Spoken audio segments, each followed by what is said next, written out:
दोस्तों नमस्कार। आप देख रहे हैं सत्य हुंकार। मैं आपके साथ सत्यपाल।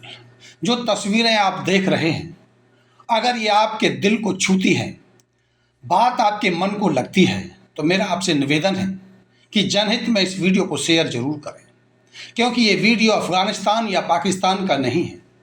ये वीडियो है राष्ट्रीय राजधानी से सटे हुए भाजपा शासित फरीदाबाद के नगर निगम वार्ड 27 बसंतपुर क्षेत्र के इस्माइलपुर रोड का। ऐसा नहीं है कि इसी क्षेत्र की ये हालात है। हालात तो इस पूरे के पूरे इलाके में इसी तरह के बने हुए हैं, लेकिन तस्वीरें दिखाने की हमारी एक सीमा और बाध्यता है, जिसे हम आपको दिखा पा रहे हैं। सड़े हुए कचरे के ये ढेरों पर कचरा खाती गाय, खुले में कटता और बिकता हुआ मांस, मछली के सजते हुए ये बाजार, ठेलियां, रेहड़ियां तथा लगे हुए तंबू और टेंट विकास की गंगा बहाने वाले नेताओं के मुंह पर तमाचा ही नहीं, उनकी सोच को दर्शाता है। ये अवैध धन वसूली, भ्रष्ट आचरण का स्पष्ट प्रमाण है। सूत्रों की जानकारी के आधार पर यह पता चलता है कि हर मांस विक्रेता, ठेली, रेहड़ी तथा तंबू वाला मंथली देकर बेखौफ इस क्षेत्र को गंदा और बदबूदार बनाने में लगा हुआ है। कई समाज सेवियों की द्वारा आवाज उठाए जाने के बाद भी इस पर कोई कार्रवाई नहीं होती। सत्ता परिवर्तन को पूरे 9 महीने बीत जाने के बाद भी इनके खिलाफ कोई ठोस कार्रवाई न होना इसके पुख्ता सबूत देता है। कहने के लिए हिंदूवादी विचारधारा के भाजपाई पार्षद की सत्ता है, लेकिन खुले में बिकता मीट, मांस और कचरा खाती गौ माता, बदबूदार वातावरण ने आम लोगों का जीना दुभर कर दिया है।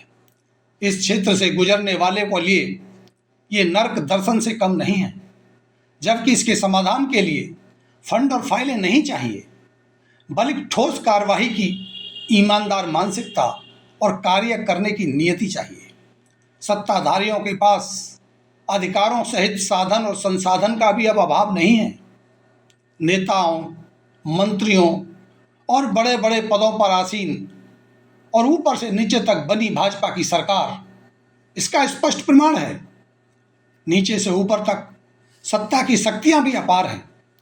बावजूद इसके मुख्य सड़क किनारे सड़े हुए कचरे, मीट मांस के पड़े हुए चिथड़े, वातावरण में फैली तीखी गंध, बांस बल्लियों पर लगे फटे पुराने तंबुओं ने इस क्षेत्र की जो तस्वीर बना दी है वो निंदनीय है। भाजपा के पार्षद की कार्यशैली पर बड़े सवाल खड़ा करती है। जो आप इस वीडियो के माध्यम से देख पा रहे हैं, यह तो केवल वानगी भर है। पूरे क्षेत्र के हालात बद से बदतर हैं।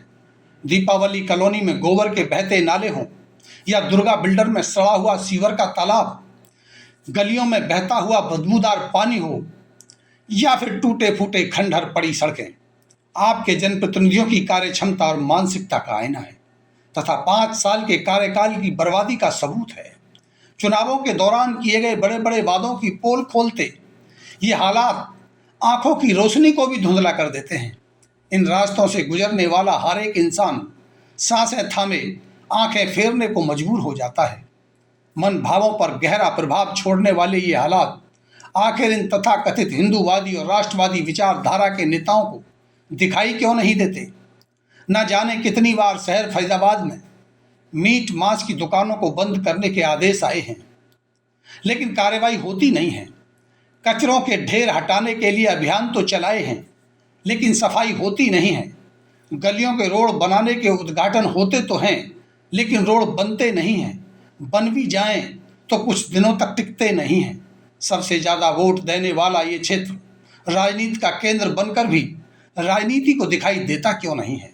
वादे हैं, नेक इरादे हैं, लेकिन काम होता क्यों नहीं है। नेताओं की व्यवहार कुशलता का संबंध विकास की गति से जुड़ता क्यों नहीं है। दोष जनता में है या राजनीति और राजनीतिक नेताओं में, समझ आता क्यों नहीं है। इन तस्वीरों से कई ज्वलंत सवाल खड़े होते हैं कि क्या बीते 9 महीने के कार्यकाल में इसे ठीक किया जा सकता था? क्या ऐसी कार्यप्रणाली से आने वाले 4 सालों में इसे ठीक किया जा सकेगा? स्वच्छ भारत मिशन, सेवा पखवाड़ा जैसे कार्यक्रमों का कोई सार्थक औचित्य है क्या? अधिकारियों के मौके मुआयने और बेशुमार खर्च किए जा रहे विकास फंड के कोई मायने हैं क्या? आप सही जवाब कमेंट में लिख सकते हैं। तथा मुद्दा आपके सरोकारों का है तो वीडियो को शेयर करके जनहित की आवाज़ को बुलंद करने में हमारी मदद कर सकते हैं। नमस्कार।